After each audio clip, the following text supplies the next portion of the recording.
Welcome to Write Now Workshop Podcast, where you can write a book and change the world. I'm your host, Kitty Bucholtz, and this is episode 71, Chicklet is Not Dead, an interview with Kristin Billerbeck, coming to you on Thursday, May 31st, 2018. You are about to listen to a great interview. And writer friend, let me tell you, you are going to be inspired and motivated and feeling like you have just got a shot of adrenaline after listening to this interview with Kristin. There is just something about her new book and the way that we talk through all of her writing process and what she writes and why she writes it and how she does it. And I'm telling you, if you've been listening for a while, I've been really on kind of a search for who am I again, trying to figure things out after, these many moves. And, oh boy, do I feel better. Do you know why? I have spent today reading The Theory of Happily Ever After, Kristin's new book. And Maggie, the main character, is a neuroscientist. Already love her. I love neuroscientists. Neuroscience in any sort, anything having to do with the brain, I just think is very cool. But Maggie is having a crisis that I can totally relate to. Now, I'm not a scientist. I'm not a researcher. I haven't written a New York Times best-selling book. But there's so many things about Maggie that I'm like, oh my gosh, that's kind of how I feel. Oh, I understand that. I sort of feel that way, or I'm afraid I might feel this way, or I totally get that whole, if I spend any more of my time looking for happiness in this gelato, I won't be able to get into my jeans, and then what am I going to do? I can't just walk around in sweatpants every day. And that's the same sort of thing Maggie's thinking. So for 1,000 reasons, I was so glad that I got to spend this day reading this book. But you know what made me even happier? I really, really, really hope that you feel the same way. And that's this, that you feel like you have renewed your purpose, your reason for writing, your reason for storytelling. You have a gift. You have a urge in you to tell people stories that entertain them, that maybe entertain them by scaring them, maybe entertain them by thrilling them, maybe by making them go, oh, swoon, romance, that's so awesome. Maybe entertain them by making them laugh. I try to do that as much as I can. Or maybe your writing is nonfiction and you have something to say that is going to help someone. Well, remember when we were talking to Lisa Crone, storytelling is wired into us as human beings. This is something that is important. People need stories to be able to figure out how to get through life, to figure out what they want, how they're going to decide what they want. They need people to be storytellers. That's you and me. And so I really hope that you find as much encouragement and inspiration and motivation listening to this interview with Kristin as I had doing the interview. And seriously, check out this book. If you're at all interested in chicklet, this is one of the best chicklet books that I have read in several years. I totally enjoyed it. According to my Kindle, I am only 82% through it. And the moment that I finish this recording, I have to go finish it. I need to know what happens to Maggie. So I'm going to go read. You listen to the interview and tell me if you find things that make you change how you feel about your writing and your career and getting yourself back on track if you've lost track, or you just feel even more inspired even though you're already inspired. I want to know. This is a great interview. I hope you enjoy it anywhere near as much as I did. All right, here we go. Today's guest is author Kristin Billerbeck. With more than 30 novels and over 700,000 copies sold, Kristin has mastered the art of combining memorable characters and snappy dialogue to create fun and touching romances. Her newest novel, The Theory of Happily Ever After, is sure to resonate with her many fans as they come to realize that the path to finding bliss isn't exactly what one might expect. Welcome, Kristin. Thank you for having me. I'm so glad you're here. I've actually been a reader fan of yours I'm one of those reader fans who, I've been one of your fans for quite a long time, probably well over a decade, but somehow have managed to move so often that I have a few of your books in my boxes that get moved around with me, but I move so often enough that I'll start one. Like, I think I've started Split Ends 3 times. The last time I started reading it in New Zealand, and now hopefully it's one of the boxes that's on the ship coming to Sweden soon. Oh my God, it travels better than I do. Yeah. Oh, I have to say, I just love your books. I mean, for one thing, chick lit, it's what I write because I love reading it, and I love reading good chick lit, and I just love the way that you do it. Tell us a little bit about how you got started. And also, I know that there's a point at which chick lit was the popular word, and then there was this kind of, oh, stop saying that word because publishers aren't buying chick lit anymore. Call it romantic comedy. So whatever it is that you're calling it, tell us a little bit about how you got involved in it. Okay, well, first off, I refuse to back away from the chick lit title because chick lit readers know what chick lit is and why it's different, and it is different from romantic comedy. So I refuse to give up on that title just because publishers published too much junk and called it chick lit, and then the genre died. So I refuse to give up the chick lit title. So there you have it. Awesome. The way I got started was I'm a big Bridget Jones fan. I loved Bridget Jones, and I know that's, can be unpopular among some people to say, but when I decided to try my own hand at it, I wrote a chapter of a Christian chick lit, and I sent it to my girlfriend, and she said, Kristin, this is your voice. You have to do this. You have to stop writing romance and write this. And so I was really shy about doing anything about it. And so the friend was Colleen Coble, who is a best-selling author. And we were on a writer's loop with other best-selling authors, people that I'd really admired. And she sent the first chapter to everyone without my knowledge. I sat there staring at all these people that were going to see this. And it was just mortifying. And, but it turned out I got so much positive feedback that I decided to write 2 more chapters and send it in to my publisher. And my publisher just didn't know what to do with it at the time. They were a very conservative Christian house. And so that was not going to fly there, most likely. So I found a New York agent who started pitching it. And he was an older Jewish man. And he called me, and he was cracking up, and he said, if this can make me laugh, this can make anybody laugh. He said, so we're going to get this sold. So out he went, and he started selling it. And that book was, the first chapter was almost untouched, and it became What a Girl Wants, which is my best-selling. Wow. So that's how I got started. And then I found a publisher, Thomas Nelson, which is now HarperCollins Christian, and they really believed in me. I had an editor, Amy McConnell, who believed in me, and we just started working together on the next ideas and the next ideas, because that book contract was only for 2 books originally. So we just started doing different ideas for the next one and the next one. Wow, that's wonderful. Now, so you already had a publisher, so you've been publishing something different from that before What a Girl Wants. Is that right? Am I understanding correctly? Correct. I was publishing sweet romances, and I'm a little saltier than the sweet romances, so it was not really my voice. It was kind of like writing with gloves on. And so once I was able to write in first person and to write humor and be a little snarky and who I am as a person, writing became so much easier. And, I published probably, I want to say 15 books, 10 to 15 books and novellas that aren't my voice.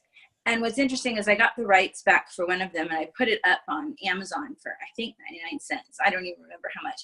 But I got so much ugly hate mail because people bought it expecting it to be my voice. And it was just this nice, sweet little story that I took it down. Because wow. I got so much hate from it. But yeah, so it's a very different style for me. And the nice thing is when What a Girl Wants came out, I really offended everyone who I was going to offend in the market, so they never bought me again. So I got a lot of hate on What a Girl Wants. I got called a lot of names.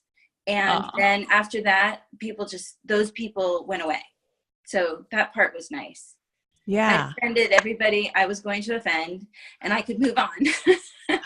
Oh man, that it's I would say that that's so sad. It is, and yet I know that it's just reading, writing life. It's just the way it is.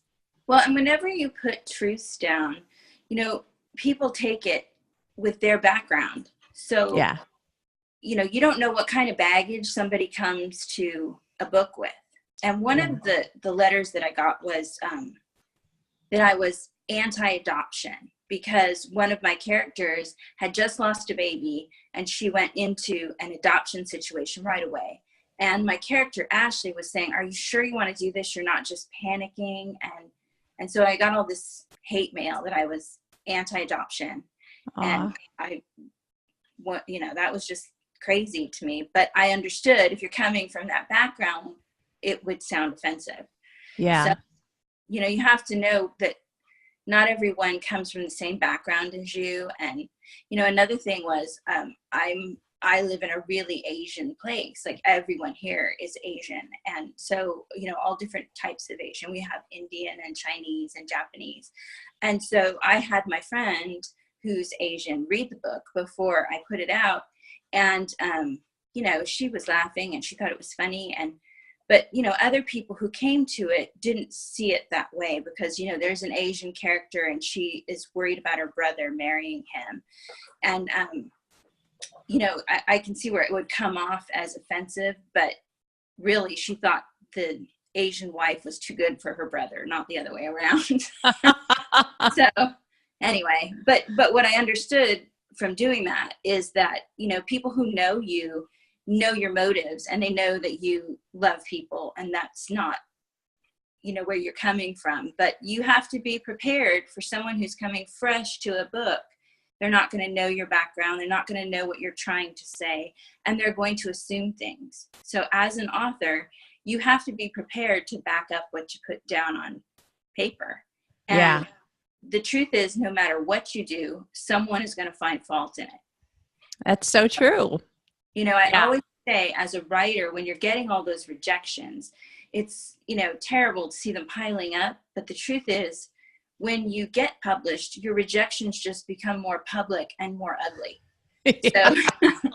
So, might as well get it out of the way privately while you're developing a thick skin.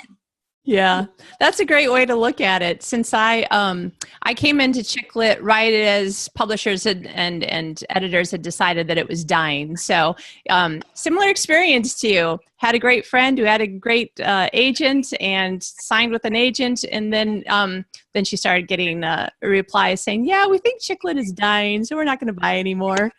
So when I self-published and started getting, the 1 through 5-star reviews, I was like, all right, I have to think of a business way to look at this. And so the one way was, well, if buyers are like me, they're looking at all the reviews, trying to decide, okay, well, what does somebody hate? Well, that wouldn't bother me, so I'm not going to worry about that 1-star review. Or what does somebody love? And I would love that too. But it's funny because some of I think honestly there might only be 1 or 2 1-star reviews, but it was kind of how could you say that you're a Christian and write something like this? And I'm like, but I never called it Christian romance. I'm a Christian who happens to use curse words, so my characters happen to use curse words. And it's definitely not something I could ever sell, to a Christian audience. But if somebody comes across it and they think it's going to be one way and it turns out to be something else, then they get they let you know quickly that they're very disappointed in you. Yes, that is definitely true. And it can be very polarizing too when you put out what you consider Christian and someone comes from a more conservative background and they don't consider that Christian. So you kind of have to let that go too, because there's just a different version. I mean, I live in the Silicon Valley. It's kind of a harsh place to live in terms of how people treat each other. So, I've developed a thick skin living here, and I just have to get past those judgmental types. But that's probably my toughest. It's hard for me to be around judgmental people, because I'm around so many different cultures and so many different religions, and there's just no room for that here, no matter what religion you are. Yeah. So that part, when someone is coming from a background of you're not Christian because you don't believe like I do, I just have trouble with that because that's not the gospel. Yeah. Yeah. Now, on the other hand, my other bad reviews were like, I really like these superhero books, except for all that religious stuff. And I'm like, okay, I really didn't think there was that much in it. But do you have people reading your books who don't realize that you're a Christian author writing for, not writing for a Christian audience, but your publisher is a Christian publisher? Is that right? Mm-hmm. Mm-hmm. Do you have anybody who comes fresh to you, doesn't know who you are, and they're like, well, I really like the book, but then there was that God stuff and somebody talking about the Bible, and I didn't understand why that had to be in there. Do you get any of that? I don't get as much of that because my religious tones are so embedded into the story. They're not really overt. And that's because I live here and, you can't really be overt with people. So that my points in the book tend to be subtle. Yeah. So, but I do get complaints that it's not religious enough. And I bought a Christian book and where's the religion? Oh, So, yeah. Yeah. So these are probably the same kind of challenge that just about any writer in any genre is going to get. I thought this was a science fiction book. There's hardly any science in it. I thought this was a fantasy book, but there's no dragons in it or whatever. So absolutely, it's not special to this market at all. Yeah. Yeah. Now, your newest book, I am excited to say that I am on my Kindle 82% through it. And I was like, dang it, I actually have to stop reading so I can interview you. And I'm going to go back and finish the book. And I can't tell you while we're recording where I'm at because I don't want to give anything away. But The Theory of Happily Ever After, I have to say, is awesome. I mean, I love chick lit. I like your books a lot. I haven't read enough of them to know that I love your books. But after reading this book, I'm like, I love your books. I need more of your books. So tell us a little bit about how you got onto this idea. Before we started the recording, I told you that I'm a total neuroscience geek as well as being a chick lit nut. And your main character is a researcher and basically a neuroscientist, right? Mm-hmm. Okay. So I always think that when you're writing a story, all of these things in the world just kind of come together and create a story in your head. And so at the time I hadn't written a book for 4 years. So I have this space of time where there's no books by Kristin Billerbeck. And my sons were getting off. 2 were going to college. 1 became a U.S. Marine. And they were leaving, and I just had a daughter at home. And my daughter gets so mad when I say this because I was mourning this empty nest, and she will be the first to say, you don't have an empty nest. I'm right here. Yeah. It was so hard for me when the boys went away because the house was so quiet and I just didn't know what to do with myself. And so I was kind of sitting on the couch and I was kind of watching a lot of Hallmark movies, which, is not really like me, but I thought I need to get out of this rut and I need to do something different. And at the time I was reading neuroscience books. I do that for fun. I read a lot of nonfiction and I read neuroscience and brain books. So I was reading one, and this particular book, it seemed like the author had put a lot of herself in the book and the research. And I thought that was kind of funny because as a reader, I was like, this skews your data, because I don't know what's your opinion and what is the data. Right. And I thought there was this self-awareness missing from the author. And I loved that as a reader because I was like, this girl's a little messed up and she's trying to do neuroscience. And I love that character because, she's trying to be scientific and data driven, but she's also, got some baggage that she's trying to deal with that keeps coming out in her book. And I don't think most readers would have seen that, but because I'm a writer, I just saw that character coming out that she probably didn't want to announce to the world, this insecurity. So I got that idea. Then, of all things, I went to a funeral and I met a neuroscientist who works on happiness. And she was the driest person. And I thought, okay, see, everything's coming together. This is a character, and I'm going to put her down on paper. So, you know, that's kind of how stories come to me. It's not just one thing. It's these, you know, little signs that, okay, this is the next part of her, and this is the next part of her. So that's how the theory of happily ever after came to be. Oh, wow. That is so cool. And it's just, it's hard for me to not say too much about why I think it's so cool, because I totally see this coming all the way through all these bits of the book. As you were saying earlier, I love an unreliable narrator because I tend to be black and white, or at least I was, you know, going through life. I had this very, very black and white view of life, and life is not black and white. It's gray. And I remember the first time that someone told me I was wrong about something, and it was proven to me how wrong I was about something, and the light bulb going on that, wow, I really don't know everything.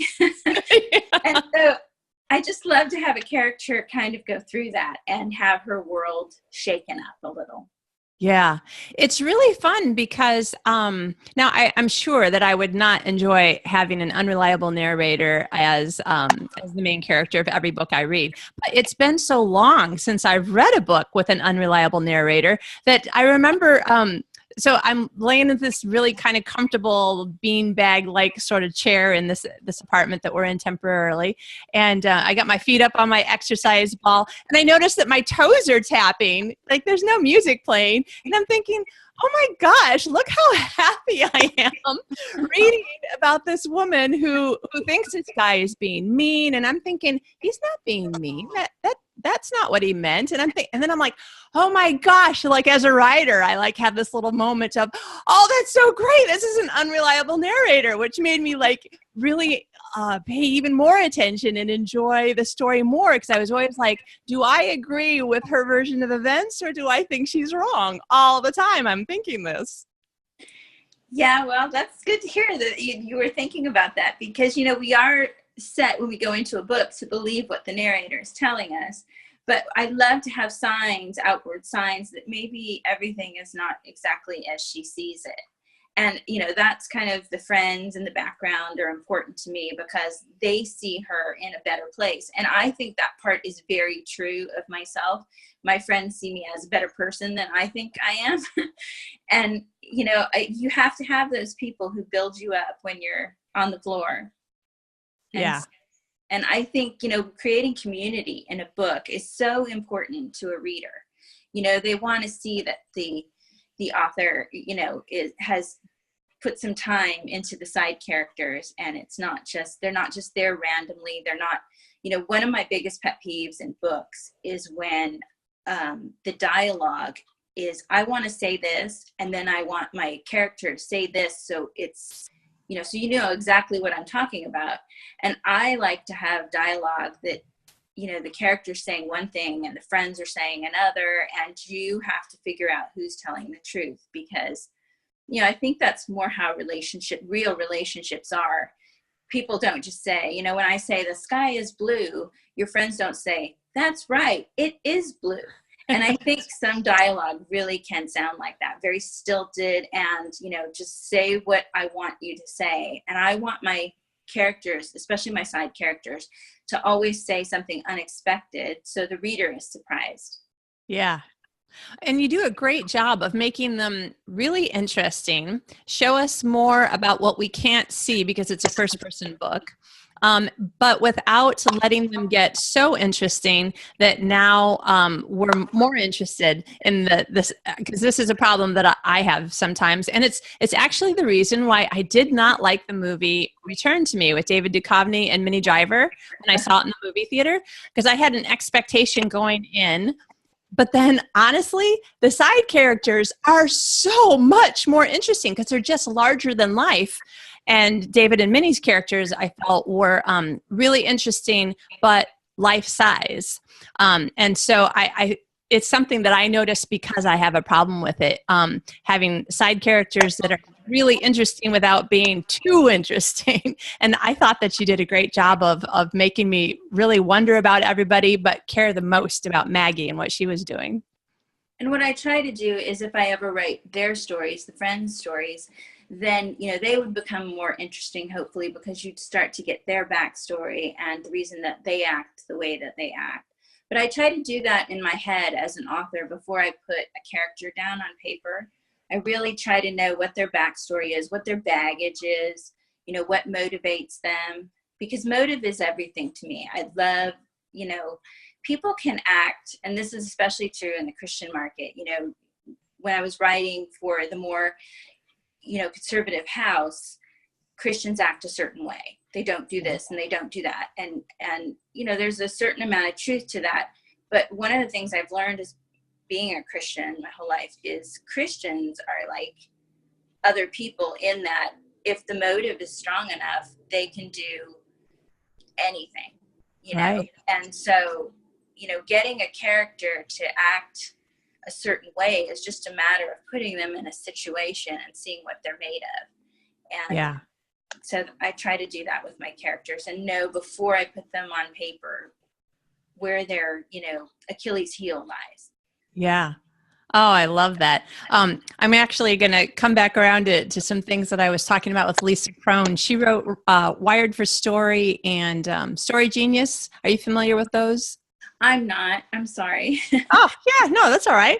There's like 1,000, probably 10,000 writing books out there, so there's no way we could possibly know about all of them. But before I comment on that, that was very interesting. But in the beginning of each chapter of the book, you have quotes from Maggie, main character. She's a neuroscientist researcher who wrote a best-selling book that makes neuroscience on happiness, the science of happiness, more accessible to, I love what she calls neurotypicals, so the normal people. And I'm thinking, neurotypical, that is exactly what you would expect someone who went to Mensa to call just a regular Joe. So I know that you must have done quite a bit. I mean, I feel like you did quite a bit of research on neuroscience and the science of happiness and the studies that are out there because your main character is that researcher and her book is about that. And the book is about, she's having some challenges in her career. So I'm just curious, like how much and how did you do your research? Because you brilliantly wove it in with everything else in a way that there was never a place where I felt like you were telling me, oh, well, first of all, I'm not sure you could tell me more neuroscience information than I would want to know. But seriously, there was not only no info dumps, but there was nothing unnecessary or uninteresting about how you had the main character speak and talk about her recent career as a best-selling author in this neuroscience community. So tell us a little bit about your research and how you decided to weave it into the book. And, is this a first draft, you're just really good at it thing, or is it a go back and forth with an editor thing or other writing partners? So tell us a little bit about your process. Well, I hate an information dump. That really is one of my pet peeves as a reader. It's like, yeah, we get it. You did some research. So I don't like to read that. So I tend to be a little more aware of it and hopefully I didn't overdo it. But on this, what I tried to do is I read a lot of neuroscience books and I read a lot of books on happiness and, what creates happy people. And I tried to take the interesting stuff that people, because, there's so much data and a scientist who's writing can't help but throw it in, which is why I'm trying to think of the author that I read who, she takes those kind of things and she just puts, what she would be interested in. It might be a he now that I think about it. But what I tried to do was take everything that I had read and just put these little kernels of truth that I found interesting. For example, one of the things I found interesting in my research was that studying happy people is helping researchers find answers for depressed people. So rather than studying depression, they're starting to study happy people and seeing how their, brain works differently than someone who is in depression, so that they can find a solution for people who are depressed. And I thought that is really fascinating. And so that's the kind of thing that I would put into my book, so that you knew, she understood what was going on. And I thought it was an interesting thing coming from the hero, because, depression is a huge problem for companies because it costs them so much money in employee out time and that kind of thing. So I thought, coming from him, he would have reason to want depression to be fixed, because, he's an investor, and to him, it's the bottom line. And the bottom line is depression costs money. So that's the kind of thing I try to weave in, is things that are, interesting tidbits that you can go out and research. And there's lots of data about, studying happy people so that depression will go away. And, so I want to leave people with those kernels of truth, but I don't want to dump a bunch of data on them, because I know they're not interested in that. Right. Because they basically are here to be entertained and be part of a story, right? Right. And I make no qualms about, I'm a beach read. That's what I do. I write beach reads. And so which is why sometimes when people say, there's not enough religion, it's like, didn't the cartoon cover give that away? Like, if you're looking for theology, you'd probably want to avoid the cartoon covers. Yeah. Which is such a chick lit. I mean, I love that you still have the cartoon covers, because it really does show you, oh, I know what this book is going to be like in tone and feel. Yes, I did a book signing this weekend, and I was sitting next to two paranormal authors, and they both had these, dark covers with, vampire type things on them. And I'm sitting there with my little bright, sunny, cheery thing. And it made me laugh, because I thought, this reminds me of, my cheerleading days, where there's that dark popular girl. And I'm like, hey, everybody want to be happy? That's right. I thought that was interesting, just to put me between two paranormal authors. And they were lovely, by the way. Yeah. Oh, that's awesome. Yeah, I noticed on your website, you have faithful, froth-filled fiction as kind of your tagline up there. And I was thinking, A, that's really awesome. And B, it's frothy, but it also really has an interesting foundation. I mean, there's definitely, I don't know why this analogy just came to my head. It's definitely more of a Reese's peanut butter cup than like a Kit Kat or something. I mean, it's not just light in the air. There's some substance in it, which I really like. So, I try to get that in there. I try to get the truth in there. But, again, it's my truth. And as an author, that's what I'm going to put in. And you don't have to agree with it as a reader. But, I'm putting it out there. So, yeah. Well, and that's one of the things that, for a neuroscience geek like yourself, on your, 5,000 books to read still before you die, you might want to look into one of Lisa Cron's books. So she has been she's written 2 books now that are for writers, and kind of linking neuroscience to storytelling, and the genes and synapses combinations and stuff that are making us always be looking for a story. And she starts out, I think it's the first book, Wired for Stories, she starts out by saying the people who have really learned to tell a good story are politicians, marketers, and television evangelists, because they're the people that we're listening to, and we are believing or wanting to believe or trying to decide if we believe the story that they're presenting to us in the way that they're telling their story. So I think it's really interesting. What's that? That sounds like a really great book. I would enjoy that. I think that you would. And she says in the interview that Wired for Story has more neuroscience in it, and Story Genius is a little bit more of a how to use it. Like, there's a little bit of both in both books, but Wired for Story has more of the neuroscience elements. So when she and I were talking, we were talking about how, the first storytellers, they were like, hey, I came from this other village and somebody died because they ate this red berry. So if you guys have any of these red berries and the leaf looks kind of like this, like, don't eat it.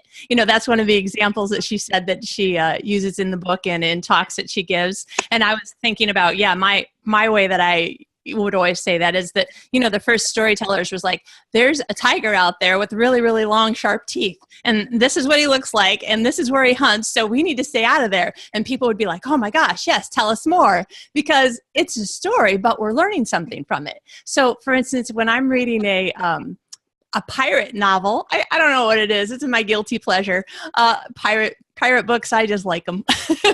So long as the pirate's a good guy, of course. I mean, if he's going to be the hero, he needs to be a good guy.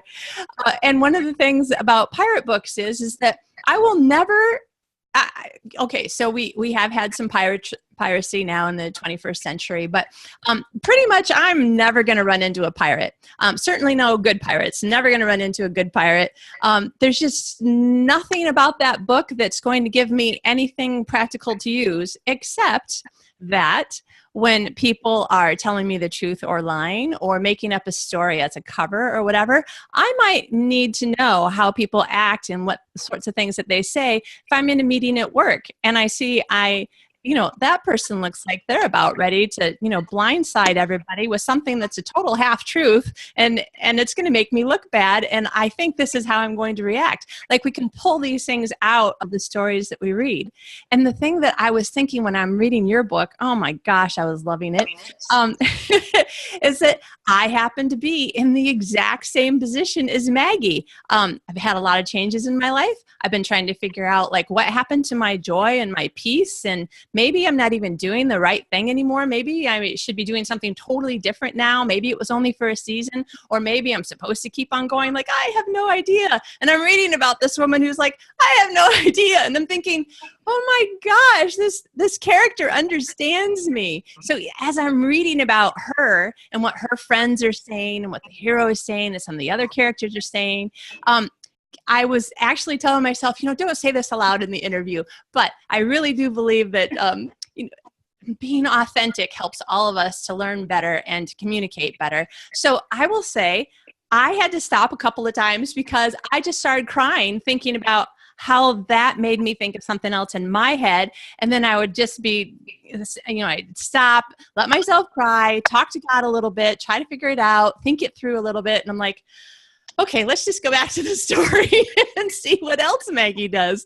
And I loved it because I was finding, even though you don't put in lots of religious references or God references or Bible references, there's enough that you can tell what the characters, what their point of view in the world is.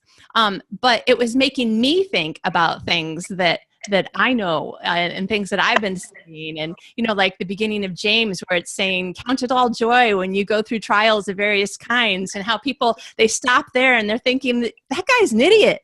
Who would consider trials joyful? But the end of the sentence is, so count it all joy is at the beginning. At the end of the sentence is, because then you will be mature and complete, not lacking anything. And you're like, oh yeah, that's the part I'm supposed to feel joyful about. So the thing that, I bring that up because I think it is so important. As a writer, you can help people think through things that you don't even know anything about what they're going through in their life, but in a way that helps them, regardless of whether they read that same book that you do. There's still this wisdom and truth that they can apply to their own lives and find a way out of their situation and find strength through your story about what they can actually change in their own life. I'm always amazed when I get letters like that, and I have gotten letters like that on this book, that, they're hearing things through that book that I didn't necessarily put in there. It's just, that's the way they're being spoken to, and that's what they needed to hear. And I love to hear that because it's so awesome to be a part of that, because I definitely didn't plan it all the way. But one of the things about the character Maggie is that she really is lost. And I think when you have success in something, there's a book, if you haven't read it, it's sold 20 million copies. It's about 20 years old. It's called Feel the Fear and Do It Anyway. And it tells the story of this guy who went to dental school for 2 years, and he decided 2 years in, I don't want to be a dentist. I don't want to be a dentist. And so he quits, and he, everyone goes, but you wasted all that school. And he goes, no, I learned after 2 years, I don't want to be a dentist for the rest of my life. And I could have wasted the rest of my life. And I think that's such a profound thing when we, when we have success in something, but it's not necessarily, we can feel something shifting and it's not necessarily where we're supposed to go. And you're probably feeling like that because, you've put, in essence, your career a little bit, has unstabilized because your husband is in a different country. So you've had to reassess everything. And I think we all get to that point. And some of the worst things as a Christian is being told, oh, well, while you're suffering, oh, this is all God, count it pure joy when, life sucks. I don't really want to count it joy at this point. That's right. And so, I try to get that in where the character is really having a crisis of faith because life is not going the way that it should. And I don't care who you are in life, at some point your life is not going to go the way you think it should. And you have to question your root. Yeah, definitely. And I honestly believe that there was a long time when I felt like I was not using all the gifts that God gave me when, I was a smart person. I went to an Ivy League university. But my sister, she is a occupational therapist and she owns a therapeutic riding farm.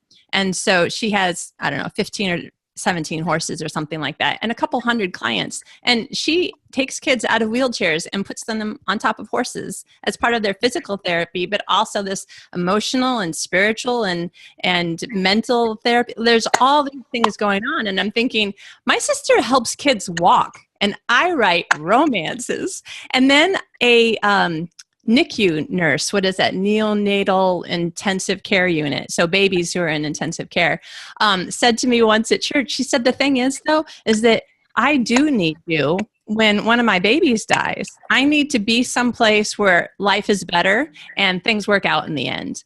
And I'm like, oh, I do have a purpose. And it was a big moment for me as a writer. And so I always really want to encourage people, no matter what you write, particularly if you have people in your life who tell you you're too smart to write something like that. And there are a lot of women writing chick lit and romance, romantic comedy, romantic elements type books who are, highly educated women. So there's something there that these women know that other people are not seeing. And I think part of it is that you have a massive amount of power to help other people get through hard times or just have that, like you said, that moment of I'm on vacation and I am at peace and have nothing on my mind right now except for this fun story. And, to be without hope, to live without hope is just the worst place to be. And I have been there where I don't know what's next. And it's the worst feeling. And so just to be able to provide some light for somebody, I've heard from lots of people who were going through cancer when they read my books and they could, be in chemo and just read this stupid little story and have fun with it and escape. And, I've realized now it is a gift, but it was very hard the last couple of years living in Silicon Valley where everybody went to an Ivy League school. And, I did not. I barely got through state, but that's okay. That's right. And so, but to be around all of these brilliant people who all have a place to be and, something to do to make the world, that much more wired. And you're sitting here going, I write romance, it can really feel awful at times, but you do have to see your purpose in what you write. And being around all the different authors, this weekend, the paranormal authors, there were gay authors there were just every type, shape-shifting authors and realizing. This was the RT Book Lovers? This was at the RT Book Lovers Convention, yeah. And just to see how many people bring joy to, they have different audiences. And that's the thing, like sitting next to the two, dark paranormal authors, they have their audience and they're providing a service to those people. But it's harder for me to see them myself, because Right. I'm looking at my little cartoon cover and it's like, everybody's coming up to the gal next to me saying, oh, that's the greatest cover. And I like my cover, I have to say, but I'm sitting next to my little cute cartoon cover and I'm thinking, this might not be my market, but I definitely have a purpose in writing. And everyone should feel that way, because everyone has a different story to tell that someone might need to hear. Yeah. And when you get those letters back where someone really gets the point of Maggie, it's worth it all. You know, I mean, because I'll get a lot of people who don't read into the deeper side of Maggie, and they just think she's spoiled and selfish and rude, and they don't like her. And, you know, that's fine. That's their prerogative. There are people who don't like me, you know, it's all a matter of taste. So, but when someone really gets the deeper elements of what I'm trying to say, it's so rewarding. But what I have to tell myself when I do get that, you know, it's just fluff and there's no purpose in it, is that's not for her. Yeah. You know, she's not my reader. Yeah. Yeah. Yeah. I think that, honestly, I really think that reading your book and also just listening to this interview, I'm convinced that there are going to be a lot of listeners who are going to have another shot of adrenaline in the arm to get them back into, you know, over whatever hump that their writing career is taken right now, whether they're still trying to finish the first book or figure out what in the heck their second book should be, or do I even still want to finish this 7-book series? And I mean, no matter what, if we can just realize that there are people that we're going to reach, that will be the exact right thing at the exact right time. My sister went through chemo, and you know, we've all got friends who have done it. It's a horrible, horrible place to be for a few hours. My mom was on kidney dialysis, and both of them read a lot. Or you know, a lot of my friends also listen to audiobooks, which is, you know, the same thing. You're still getting the story, and it's taking you out of where you are, which is a huge gift. So I really hope that everybody, you know, feels even more motivation to go out there and finish putting out the stories that we've each been given different stories to tell. And like you said, there's a different audience for all of them. And, you know, one of the things I want to share is when I wrote one book, it was a historical, and I went to RWA, Romance Writers of America, and I met with my editor there, and she told me I needed to plot, that if I was going to write the next book, I needed to plot, and, you know, so that I knew what was going to happen. And to this day, I can't plot to save my life. I have no idea where my character is going to take me in a day. And so something that was really encouraging to me is I happened to walk by Susan Elizabeth Phillips was giving a talk, and I had no idea who she was. And she had just won that year, it was 1998. She had just won Book of the Year for this Nobody's Baby But Mine, which is a fantastic book. If you have not read it, it's fantastic. And she got down and she said she never lets anybody tape her when she's speaking, because she never knows what she was going to say. And I'm like, this is my people. Like, I need to be here. So I sat down, listened, and she said that she did not plot, and she never knew where she was going to go in a day. And she had the Book of the Year. And I realized, you know, we don't all tell a story the same way. And that's black and white thinking that doesn't work. You have to do what your writer head tells you to do. And so, you know, that's my encouragement to an author who's out there thinking, oh, I don't have this in my plot, and I need to, you know, get a few more dead bodies, etc. And that's not what they want to write. You know, Rachel Houck, who I remember when she pitched this princess book, she just got so much rejection for pitching it, because princesses were dead. Princesses were, you know, they're just, nobody believes that anymore, and that kind of thing. And she had so much success with it.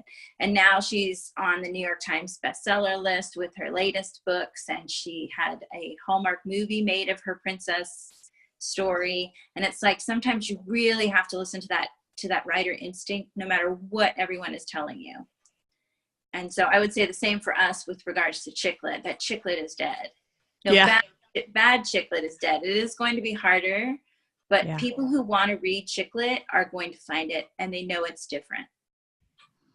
That is such a great encouragement. I'm sure that people are out there just applauding you as they listen. I'm so glad that you were on the show and that you had so much encouragement to give to people. One of the big things that I try to make the Right Now Workshop podcast to be about, and I actually have 3 episodes a week, and Sundays is always an encouraging words episode. But man, whenever I can find ways to help people to feel encouraged during the interview or the teaching episodes, I'm always super happy, because we really all people, but I know writers, and you really just can't have too much encouragement. No, it's a brutal business, and especially for sensitive people. And most authors are very sensitive people. And you're putting your baby out there, and Right. allowing people to say your baby is ugly. And right. you have to remember, hey, I'm brave enough to put the baby out there, and a lot of people aren't. That's awesome.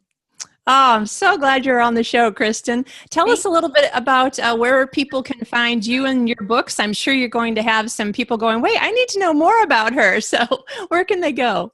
So they can go to KristinBillerbeck.com, which is spelled Kristin. And then Billerbeck is just like it sounds. It's just, and then they can also find me on Twitter. I am Kristin Beck on Twitter. And I have a Facebook page as well under my name. So I'm out there. Excellent. Now, your books are available at pretty much all outlets, right? True. You can get them at Barnes & Noble, Amazon, any major retailer. Excellent. And then this newest one, The Theory of Happily Ever After, just came out May 1st. So it's brand new. You can tell all of your friends about it, because you'll be the first one reading it, maybe. That's right. Awesome. Thank you so much for being on the show. I can't wait to talk to you more about neuroscience or chick lit or something the next time you've got another book out. Okay. Thank you so much, Kitty.